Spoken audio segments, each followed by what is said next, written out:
और तलवारें उठा करके उस पठान के खिलाफ लड़ो और मेरी स्त्री को दिलाओ। तो ये सुन ब्राह्मण से कहा जी पंचों ने समझाए, जाबर खां के सामने मारी कुछ ना पार बसाए। जाबर खां का मेल जोल, पंचायत कहने लगी देख भाई, जाबर खां का मेल जोल अय्यारों से, मक्कारों से, चोरों से और बदमाशों से, नवाबों से, सरदारों से, चोरों से और बदमाशों से, नवाबों से, सरदारों से। इसलिए पल की पल में वो जो चाहे सो कर सकता है, हम लाचार गरीबों से बतला कब वो डर सकता है। हम लाचार गरीबों से बतला कब वो डर सकता है।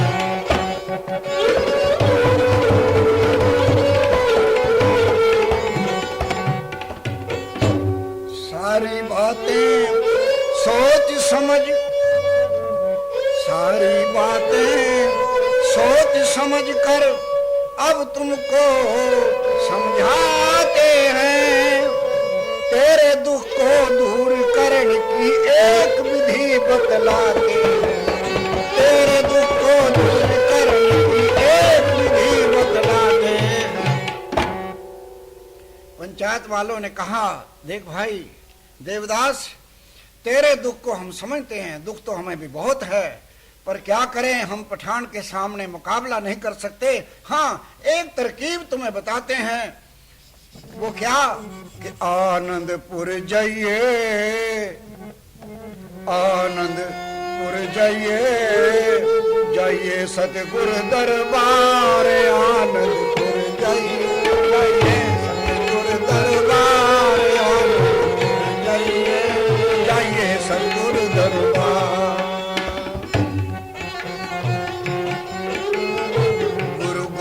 सिंह कलगी वाले, गुरु गोविंद सिंह कलगी वाले, दीनों दुखियों के रखवाले। जा उनसे करो पुकार, आनंदपुर जाइए, जाइए सतगुरु दरबार। आनंदपुर जाइए, जाइए सतगुरु दरबार।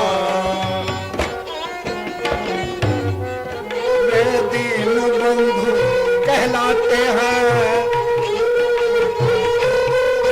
वे दीन बंधु कहलाते हैं, दुखियों का दर्द मिटाते हैं।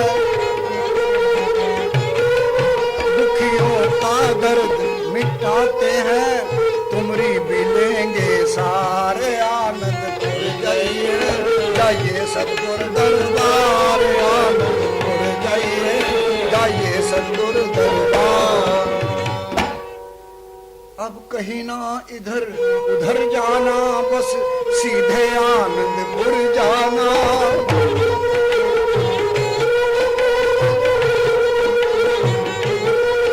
अब कहीं ना इधर उधर जाना, बस सीधे आनंदपुर जाना।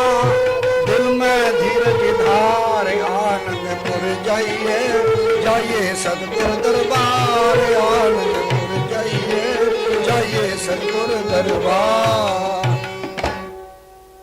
और आनंदपुर चला जा, देख सीधा कहीं और नहीं जाना। तेरा दुख त्रास हरेंगे वो, पूर्ण तेरी आस करेंगे वो।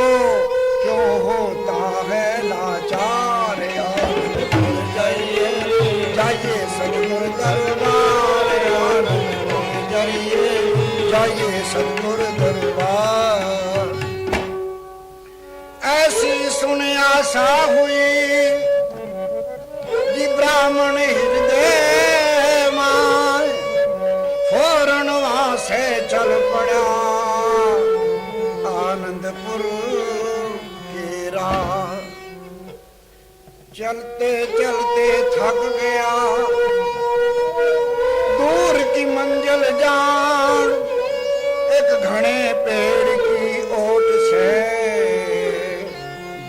लग्या सस्ता। एक तो दिल में तकलीफ, एक अपनी स्त्री का विछोड़ा, और एक मजलूम की हालत में थक गया।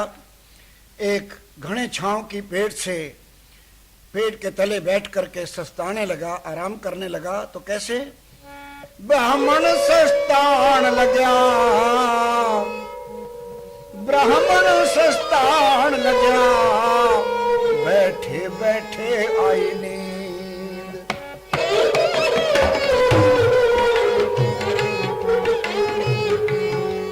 ब्राह्मण सस्तान लग्या, बैठे बैठे आई नींद। सुपना उसे आन लग्या,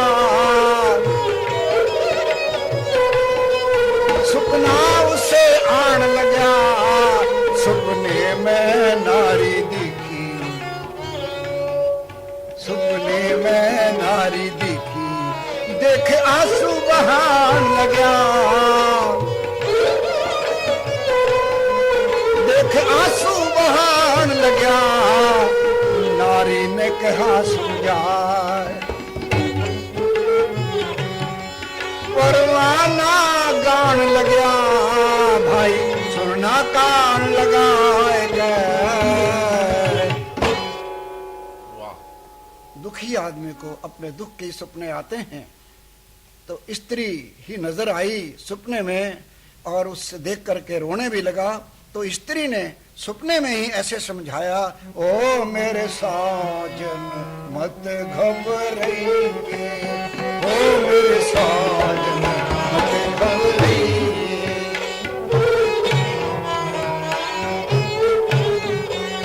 जी मैं पति मरता हूँ नार, तू अपना दिल न दुखाइए, ओ मेरे साजन मत घबराइए।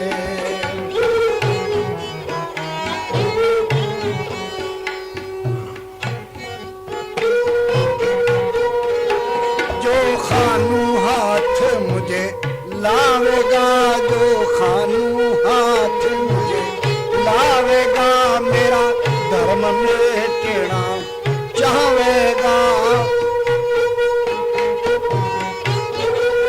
अरे मर जाऊं अगन मझार, मुझे ऐसी जिंदगी न चाहिए, ओ मेरे साजन मत घबराइए, ओ मेरे साजन मत घबराइए।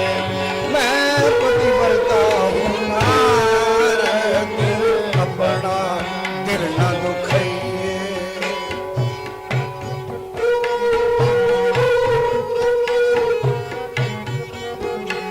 यो खानू जालिम भारी है,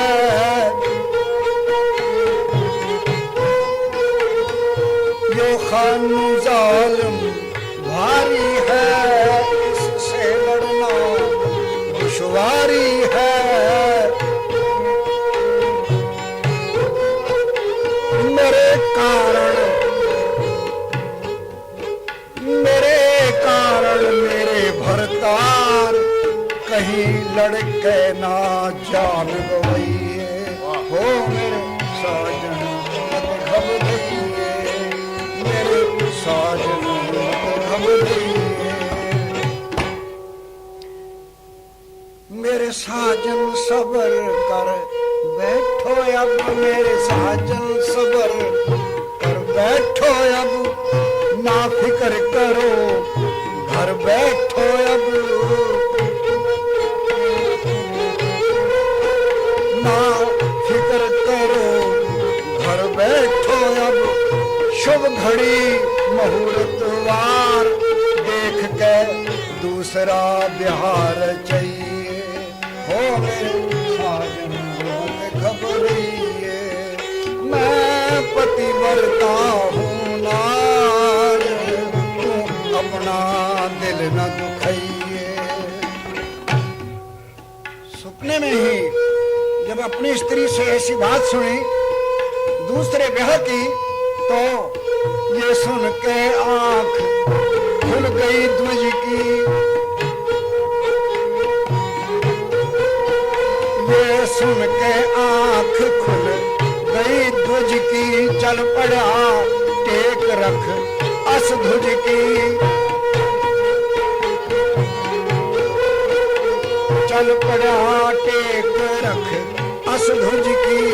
अब आगे का समाचार कवि परवान ने जल्द सुनिए।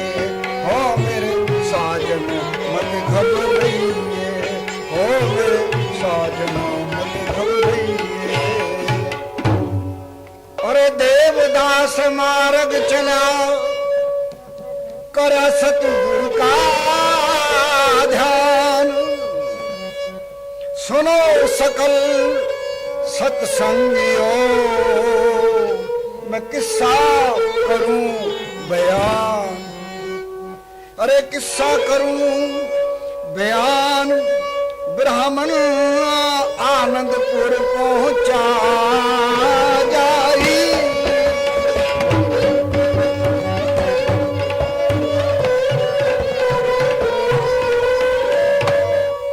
किस्सा करूं बयान। ब्राह्मण आनंदपुर पहुंचा जाई।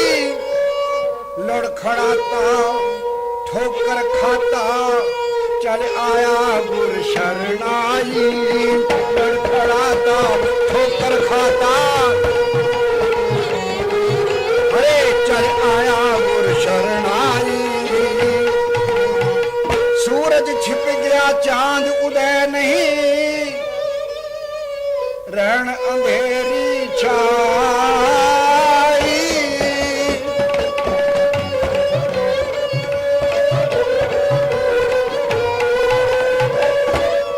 सूरज छिप गया चांद उदय नहीं, रण अंधेरी छाई। महलों के नीचे खड़े होकर देने लगा दुहाई। महलों के नीचे खड़े होकर देने लगा दुहाई। महलों के नीचे खड़े होकर देने लगा दुहाई।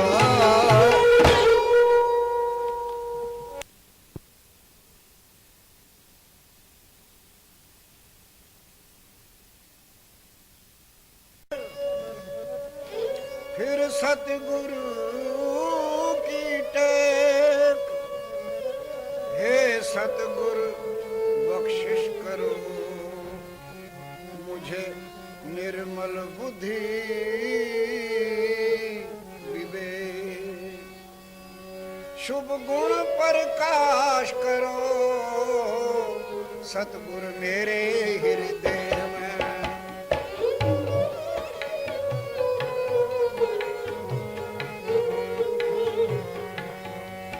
शुभ गुण प्रकाश करो सतगुरु मेरे हृदय में।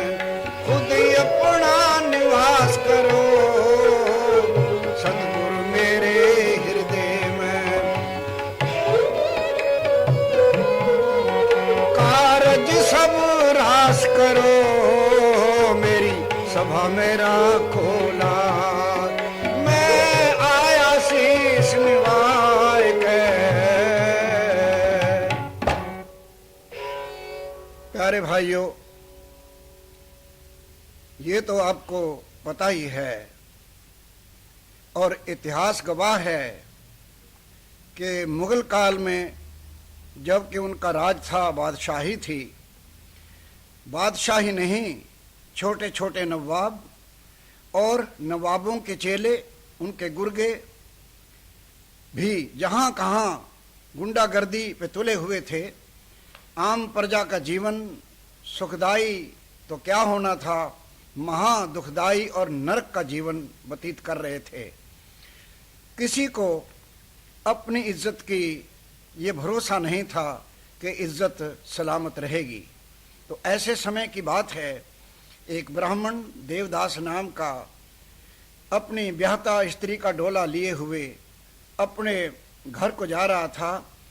तो होशियारपुर ज़िले में एक बसी गांव का रहने वाला जाबर खान पठान